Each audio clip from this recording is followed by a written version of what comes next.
বন্ধুরা অনেকের বাড়ির সুইচ বোর্ডগুলো একটু খেয়াল করলেই কিন্তু দেখতে পাবে যে ভীষণই নোংরা থাকে, কারণ যে জিনিসটাই আমরা ব্যবহার করছি সেটা কিন্তু পরিষ্কার করার প্রয়োজন। কিন্তু অনেকেই জানে না যে এই সুইচ বোর্ডগুলো কিভাবে পরিষ্কার করা যাবে, কারণ এখানে জল সাবান তো আমরা লাগাতেই পারবো না। তো চলো কিভাবে খুব সহজে সুইচ বোর্ডগুলো পরিষ্কার করে নেওয়া যায় তার 3টে আইডিয়া তোমাদের সঙ্গে শেয়ার করছি।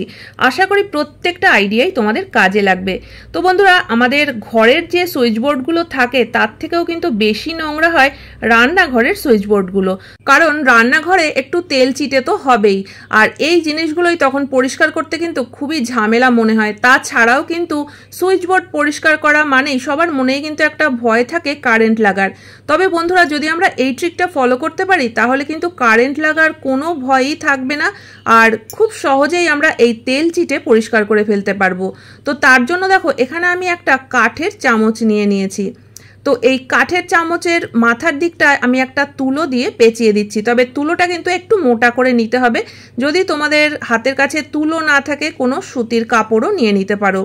রাবার ব্যান্ড দিয়ে আমি এই কাঠের চামচের মাথায় তুলোটাকে আটকে দিলাম। আর এবার এখানে নিয়ে নিচ্ছি সামান্য একটু ভিনিগার। ভিনিগার তো আমাদের প্রত্যেকের রান্নাঘরেই থাকে, আর ভিনিগার কিন্তু যে কোনো তেল চিটে জিনিস পরিষ্কার করতে খুবই কাজে দেয়। তো এই ভিনিগার দিয়ে তুলোটাকে আমি একটু ভালোভাবে ভিজিয়ে নিয়েছি, আর উপর থেকে দিয়ে দিচ্ছি সামান্য একটু কোলগেট। এবার কোলগেটটাকেই কিন্তু তুলোর মধ্যে একটু ভালো করে মাখিয়ে দেবো। এই ট্রিকটা ফলো করে দেখো বন্ধুরা, দুর্দান্ত একটা ট্রিক। বিশেষ করে রান্নাঘরের এই তেল চিটে সুইচ বোর্ড পরিষ্কার করতে কিন্তু খুবই কাজে দেবে। তো এখানে আমি পরিষ্কার করে তোমাদেরকে দেখাচ্ছি, আর দেখতেই পাচ্ছ যে এটা কতটা বেশি নোংরা হয়েছে। যেহেতু আমি ভিডিওটা করব তাই কিন্তু বেশ কিছুদিন পরিষ্কার করিনি, তার কারণ পরিষ্কার জিনিস পরিষ্কার করে তো দেখানো সম্ভব নয়। আর এখানে কিন্তু আমি কোনো রকম ভিডিও স্কিপ করিনি, আমি একটা সুইচ একদম পরিষ্কার করে তোমাদেরকে দেখাচ্ছি। দেখো কত সহজেই কিন্তু এই তেল চিটে নোংরা উঠে পরিষ্কার হয়ে যাচ্ছে। এই ট্রিকটা বন্ধুরা অবশ্যই ফলো করে দেখো, আশা করি তোমাদের খুবই উপকার হবে। যতই তেল চিটে নোংরা হোক না কেন, সম্পূর্ণ কিন্তু পরিষ্কার হয়ে যাবে। তো দেখতেই পাচ্ছ একটা সুইচ কিন্তু কতটা পরিষ্কার হয়েছে, আর পাশের সুইচগুলো দেখলেই কিন্তু তফাৎটা বুঝতে পারবে। তো আমি কিন্তু পুরো বোর্ডটাকেই পরিষ্কার করে ফাইনাল লুকটা তোমাদেরকে দেখাচ্ছি, আর তোমরা এখানে দেখতেই পাচ্ছ যে দারুণভাবে কিন্তু পরিষ্কার হয়ে গেছে। যে এতটা নোংরা ছিল সেই বোর্ডটা কিন্তু এখন একদমই ঝকঝকে পরিষ্কার। তো এবার একটা শুকনো কাপড় দিয়ে উপর থেকে একটু মুছে নিচ্ছি। তো আশা করি বন্ধুরা প্রথম টিপসটা তোমাদের সকলেরই কাজে লাগবে। তো চলে যাচ্ছি এর পরবর্তী টিপসে। তো বন্ধুরা, এখানে দেখো আমি একটা ঘরের অন্য সুইচ বোর্ড পরিষ্কার করে তোমাদেরকে দেখাবো, আর এই বোর্ডটাতেও কিন্তু দেখতে পাচ্ছ যে বেশ অনেকটাই নোংরা হয়েছে। তো অনেক সময় দেখবে যে সুইচ বোর্ডে হয়তো একটু তেল হলুদের হাত লেগে যায়, বা হয়তো বাচ্চারা কালার পেন্সিল ঘষে রাখে, তো সেই সব দাগগুলোও কিন্তু দারুণভাবে পরিষ্কার হয়ে যাবে যদি তোমরা এই টিপসটা ফলো করতে পারো। তো দেখো, আমাদের প্রত্যেকের ঘরেই কিন্তু স্কিন টোনার থাকে। কখনো কখনো দেখবে যে এর হয়তো ডেটটা পার হয়ে গেছে, আমরা আর ইউজ করতে পারবো না, তো সেটা ফেলে না দিয়ে কিন্তু এই সুইচ বোর্ড পরিষ্কার করার ক্ষেত্রে ব্যবহার করতে পারো।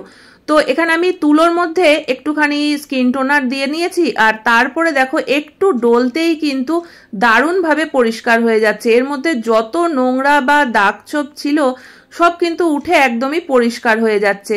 আর এইভাবে যদি আমরা পরিষ্কার করি তাতেও কিন্তু বেশি ঘষাঘষির প্রয়োজন হবে না, বা যে অনেক সময় ধরে কাজটা করতে হবে সেটাও না, বা কারেন্ট লাগারও কোনো ভয় থাকবে না। তবে বন্ধুরা, একটা কথা কিন্তু অবশ্যই মনে রাখতে হবে যে কাজটা করার সময় অবশ্যই কিন্তু একটা চপ্পল পরে নিতে হবে, কারণ সাবধানতা সবসময় অবলম্বন করা উচিত। তো দেখো সুইচ বোর্ড কিন্তু একদমই পরিষ্কার হয়ে গেছে। তো আশা করি বন্ধুরা এই ট্রিকটাও তোমাদের সকলেরই কাজে লাগবে। ভালো লাগলে অবশ্যই কিন্তু লাইক কমেন্ট করো, আর যদি বেশি ভালো লেগে থাকে ভিডিওটা তাহলে কিন্তু ফ্রেন্ডস ফ্যামিলির সাথেও শেয়ার করে দিও। তো চলে যাচ্ছি এর পরবর্তী টিপসে। আর এখানেও দেখো বন্ধুরা, আরো একটা সুইচ বোর্ড নোংরা হয়ে গেছে, সেটাকেও আমি পরিষ্কার করে তোমাদেরকে দেখাবো। আর এবারে সুইচ বোর্ডটা পরিষ্কার করবার জন্য আমি এখানে নিয়ে নিয়েছি নারকেল তেল, আর নিয়েছি একটু তুলো। তো একইভাবে কিন্তু তুলোর মধ্যে আমি একটু নারকেল তেল দিয়ে দেবো। যদি তোমাদের কাছে তুলো না থাকে সেক্ষেত্রে কিন্তু সুতির কাপড় ব্যবহার করতেই পারো। তো এবার এই তুলোটাকে দিয়ে আমরা সুইচ বোর্ডটাকে পরিষ্কার করব, আর দেখা যাক যে এই পদ্ধতিতে সুইচ বোর্ড কতটা পরিষ্কার হয়। সুইচ বোর্ড পরিষ্কার করার সময় কিন্তু বন্ধুরা আরো একটা কাজ করে নিতে পারো, কারণ যতটা সাবধান থাকা যায় ঘরের মেন সুইচটা কিন্তু বন্ধ করে দিতে পারো, তাহলে কিন্তু কোনো রকম কোনো ভয় থাকবে না আর কারেন্ট লাগার।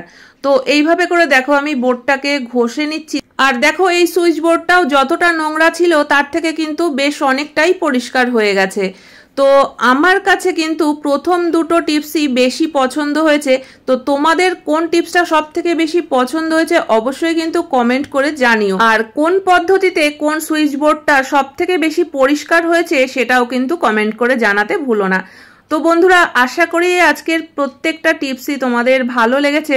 যদি টিপসগুলো ভালো লেগে থাকে তাহলে কিন্তু অবশ্যই লাইক কমেন্ট করে জানিও। ভিডিওটা ভালো লাগলে চ্যানেলটিকে সাবস্ক্রাইব করে পাশে থাকা বেল আইকনটা অবশ্যই প্রেস করে দিও, যাতে নতুন ভিডিও আপলোড করলে নোটিফিকেশন সবার আগে তোমাদের কাছে পৌঁছে যায়। তাহলে বন্ধুরা, আজকের মতো ভিডিওটা এখানেই শেষ করছি। দেখা হচ্ছে আবার নতুন ভিডিওতে।